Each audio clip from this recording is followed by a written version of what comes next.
नमस्कार, capital TV का खास शो राहुल का अग्निपथ देख रहे हैं आप। मैं हूं आपके साथ पूजा। मोदी सर ने मानहानि मामले में हाईकोर्ट से मिले झटके के बाद कांग्रेस पार्टी में सन्नाटा पसर गया है। पर अपनी तकलीफ को छुपाने के लिए राहुल गांधी ने आज कैमरे के सामने जमकर ड्रामा किया। आज सुबह सुबह किसानों के बीच पहुंच गए। हरियाणा के सोनीपत के मदीना गांव में धान की रोपाई में किसानों की मदद की, खेत में जाकर ट्रैक्टर से जुताई की और किसानों के साथ मिलकर धान की रोपाई करते हुए किसानों से बातचीत भी की। तस्वीरें सामने आई, कई बयान भी सामने आए, पर राहुल गांधी जितना भी ड्रामा कर ले, उनकी असली लड़ाई तो कोर्ट में होनी है और इसी को लेकर कांग्रेस पार्टी में मंथन भी तेज हो गया है। आगे राहुल गांधी को कैसे मोदी सर ने मामले में सजा से बचाया जा सके, इसको लेकर चर्चा चल रही है। साथ ही राहुल गांधी के समर्थन में 12 जुलाई को मौन सत्याग्रह करने का भी फैसला लिया गया है। तो राहुल गांधी की सजा को लेकर कांग्रेस पार्टी में क्या कुछ चल रहा है, आज इसी पे चर्चा करेंगे। बातचीत के लिए मेरे साथ स्टूडियो में मौजूद हैं कैपिटल टीवी के एग्जीक्यूटिव एडिटर राजीव जी। राजीव जी, बहुत बहुत स्वागत है आपका। धन्यवाद। कांग्रेस पार्टी में क्या कुछ मंथन चल रहा है, इसको आपसे समझेंगे, लेकिन जो आज सुबह सुबह तस्वीरें आई राहुल गांधी की, अचानक से वो खेत में चले गए, ये सब क्यों कर रहे हैं वो?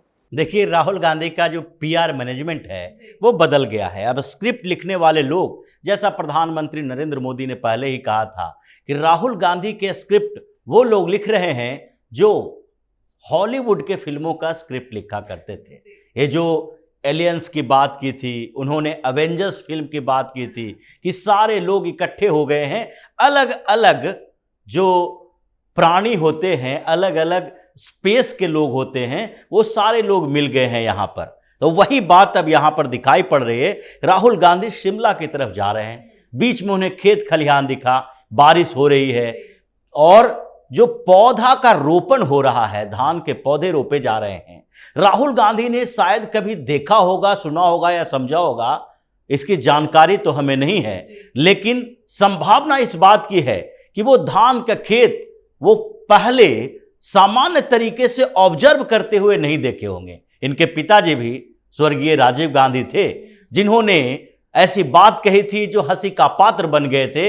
हिंदुस्तान में रहते हुए उनको पता नहीं था कि गुड़ और चीनी दोनों गन्ना से ही पैदा होता है। और जब गन्ने की फसल कमजोर हो गई थी तो उन्होंने कहा था नहीं नहीं, चीनी खाने की क्या जरूरत है, गुड़ खा लिया करो। सब लोग तालियां बजाने लगे, हंसने लगे और कांग्रेस के कुछ चमचे जो थे वही सिर्फ हाँ में हाँ मिलाते रहे, क्योंकि उनको तो किसी भी तरीके से गांधी नेहरू परिवार के उन लोगों की जी हुजूरी करनी है। वही बात आगे आज देखने को मिली। एक तरफ कांग्रेस इतना बड़ा हंगामा कर रही है कि राहुल गांधी को सच बोलने की सजा मिल रही है, और दूसरी तरफ आप ये ड्रामा क्रिएट कर रहे हैं कि शिमला जाते हुए खेत में मजदूरों के साथ, किसानों के साथ धान की रुपाई करने लगे, ट्रैक्टर चलाने लगे। ये सिनेमा थोड़ी लेकिन है। सर ये अचानक तो नहीं हो सकता ना, क्योंकि जो तस्वीरें सामने आई वो एचडी क्वालिटी की नजर आ रही है। लग रहा है कि पूरा पिक्चर शूट किया गया है, पूरा तामझाम के साथ तस्वीरें बाहर आई। ये अचानक कैसे पॉसिबल? देखिए, ये राहुल गांधी की टीम, वही तो कह रहे हैं, अब एक्टिव हो गई है पीआर टीम। ये जहां जाते हैं ये पूरे तामझाम के साथ जाते हैं, कैमरामैन से लेकर स्क्रिप्ट लिखने वाला तक होता है कि आप वहां जाएंगे तो किसानों के साथ, मजदूरों के साथ, लोगों के साथ बात क्या करेंगे ये भी उन्हें बताया जाता है। जैसा कि पहले से ही दिखाई पड़ता रहा है कि राहुल गांधी का आईक्यू लेवल कैसा है, क्योंकि एक शब्द, एक लाइन लिखने के लिए इन्होंने मोबाइल देखने की जरूरत महसूस की थी जब ये महात्मा गांधी के पास या फिर दूसरे पुण्यतिथियों में जाया करते थे। तो ये कई ऐसे वीडियो, कई ऐसी कहानियां राहुल गांधी के बारे में सबके पास जानकारी है इस बात की। और यहां भी हर बात जो बोलते हैं वो कहीं ना कहीं इनका स्क्रिप्ट राइटर है वो लिख के देता है। हालांकि उसी में कभी समस्याएं आ जाती है, क्योंकि वो समझ नहीं पाते ये कहना क्या चाहता है, तो उनके शब्द और एक्सप्रेशन दोनों मैच नहीं करता। यहां भी राहुल गांधी ने वही किया। अब अचानक से, उनके लिए अचानक से था, जो किसान मजदूर बात कर रहे हैं कि हम देखे कि एक काफिला रुकी और वहां से राहुल गांधी खेत के अंदर आ गए। ये सब करने से अगर लोग वोट देना शुरू कर दें तो सारे नेता यही बीड़ा उठा ले, काम करने की जरूरत क्या है? आप अगर प्रधानमंत्री के उम्मीदवार बनना चाहते हो तो आपके पास एक विजनरी आइडिया होना चाहिए। देश को आगे ले जाने के लिए एक ब्लूप्रिंट होनी चाहिए। आप जो कि आपकी पार्टी सरकार में रही है, हर तरीके से मिनिस्टर जो एक्स मिनिस्टर है ये आपकी पार्टी के अंदर है, सबको जिम्मेदारी दो। बताओ कि अगर फिनांस मिनिस्ट्री आपके पास रही है, इतने दिनों तक आप फिनांस मिनिस्टर रहे चिदम्बरम जी, तो आप बताइए कि अभी की फिनांस मिनिस्ट्री जो चल रही है 9 सालों में, उसमें क्या क्या समस्याएं हैं और हम क्या बेहतर कर सकते हैं। कांग्रेस इस पर चर्चा करे।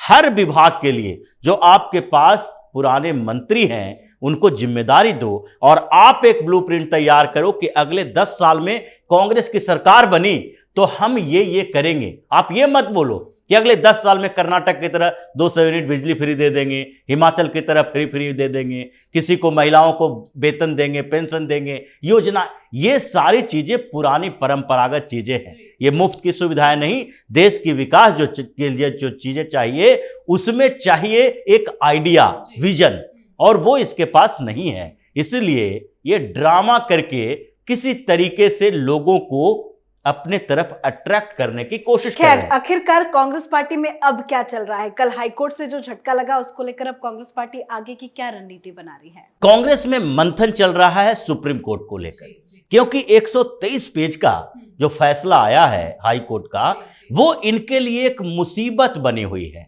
5 बड़े कारण इसके हैं जिसके कारण हाई कोर्ट ने इनकी याचिका को खारिज किया और साफ तौर पर कहा कि आपको जो स्टे नहीं मिल रहा है वो आपके साथ कोई अन्याय नहीं है, ये न्याय है, ये न्यायपालिका की मांग है कि आपको ऐसी सजा दी जानी चाहिए। और वो जो 5 कारण बताए गए, वो बड़ी बड़ी बातें कही गई कि एक तो बड़ी बात यही थी कि आपने किसी के मानवाधिकार, फंडामेंटल राइट का उल्लंघन किया है, क्योंकि डिग्निटी की जो बात होती है, मान प्रतिष्ठा की जो बात है, आप एक पूरे कम्युनिटी के मान प्रतिष्ठा को नुकसान पहुंचाए हैं। वो सुब्रमण्यम स्वामी के केस में सुप्रीम कोर्ट ने कहा था कि डिग्निटी जो है वो फंडामेंटल राइट है किसी भी व्यक्ति का। अगर व्यक्ति के मान के प्रतिष्ठा के साथ आप खिलवाड़ करते हैं तो उसके जो मौलिक अधिकार है, मूलभूत अधिकार है, उससे आप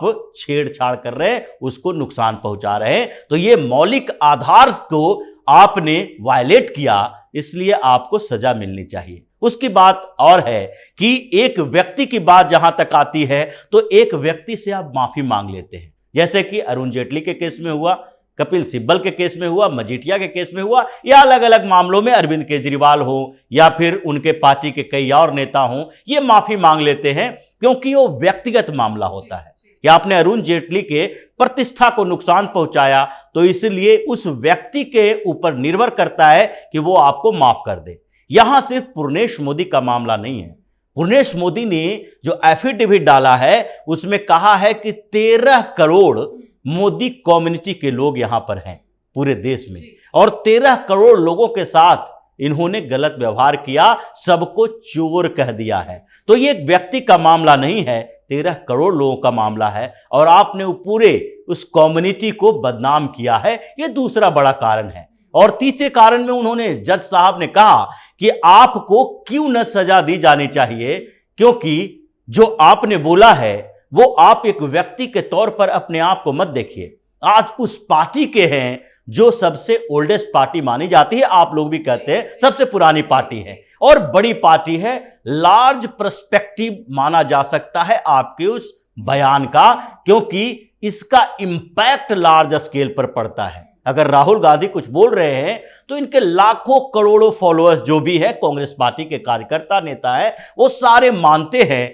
और उसका 13 करोड़ लोगों के ऊपर बुरा प्रभाव पड़ता है। ये तीसरी बड़ी बात है। चौथी बात में जज साहब ने यह भी कहा कि जो आपने बोला, जिस तरह का बयान दिया, और उस बयान के बाद हुआ क्या, आपके ऊपर केस चला।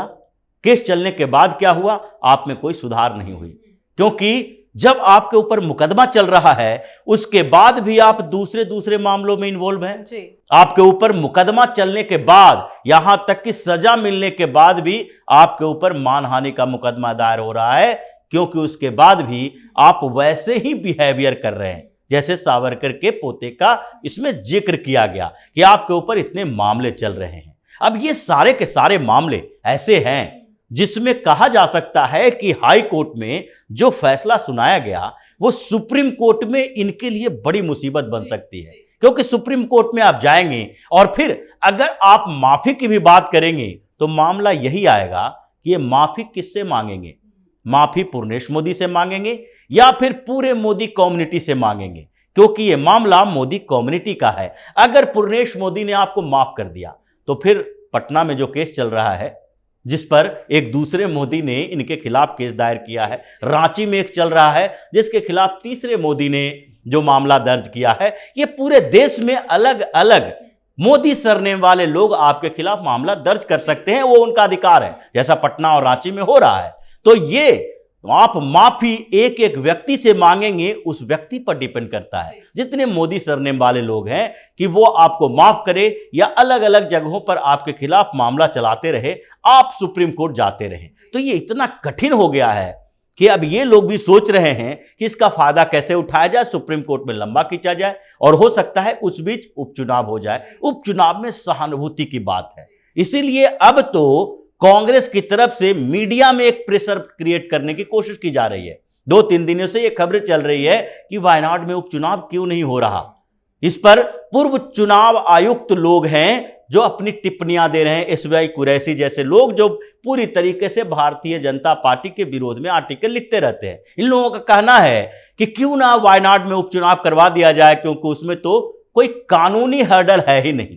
अब तो वो चुनाव आयोग का काम है कब करवाएगी, क्योंकि 6 महीने का समय होता है। इन लोगों का मानना है इस बीच अगर चुनाव की घोषणा हो गई, उपचुनाव में राहुल गांधी तो जाएंगे नहीं लेकिन प्रचार में तो जाएंगे, और किसी की जीत होती है कांग्रेस के नेता की, क्योंकि वहां कम्युनिस्ट पार्टी भी इस बार उपचुनाव में कांग्रेस का समर्थन करेगी। अलायंस होगा ही होगा, भारतीय जनता पार्टी का कोई कैंडिडेट होगा। अगर जीत होती है तो ये ढिंढोरा पीटेंगे कि न्याय की जीत हुई है। इन लोगों ने हमें यानी राहुल गांधी को बंद करने की कितनी भी कोशिश कर ली, लेकिन जनता की अदालत ने यह फैसला सुनाया कि राहुल गांधी बेकसूर है। लेकिन सच्चाई यही है कि जितनी भी रणनीति बना ले, मंथन कर ले, चारों तरफ से तो फंस चुके हैं राहुल गांधी। लेकिन 12 जुलाई को एक कार्यक्रम का आयोजन किया गया, ये सब करके क्या फायदा होगा? क्योंकि ये प्रेशर पॉलिटिक्स है, ये दिखाने की कोशिश है। सबसे बड़ी बात तो ये है कि आप जो सवाल उठा रहे हैं, जितने कांग्रेस के नेता सवाल उठा रहे हैं कि राहुल गांधी को सजा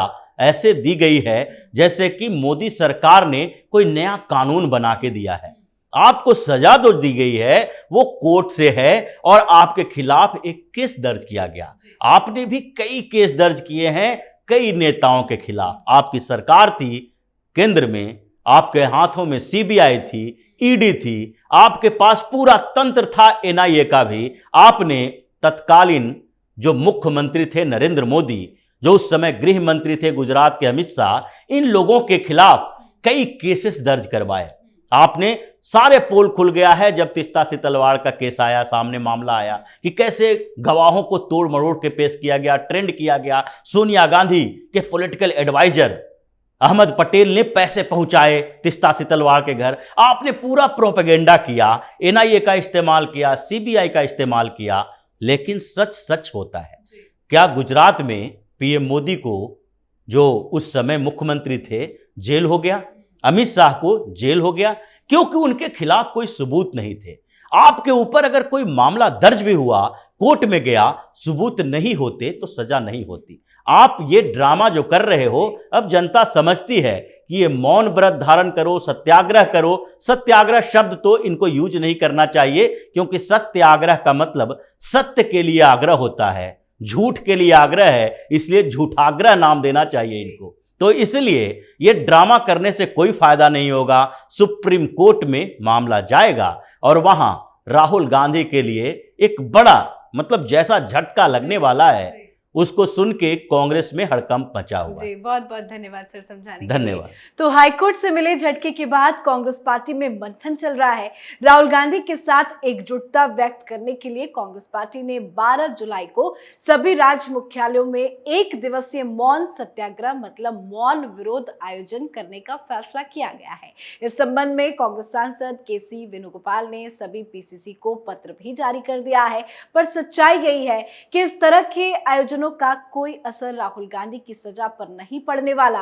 राहुल गांधी सुप्रीम कोर्ट जाएंगे तो वहां से भी झटके मिलने की पूरी उम्मीद है। आप अपनी राय कमेंट करके जरूर लिखें। देखते रहिए कैपिटल टीवी। नमस्कार।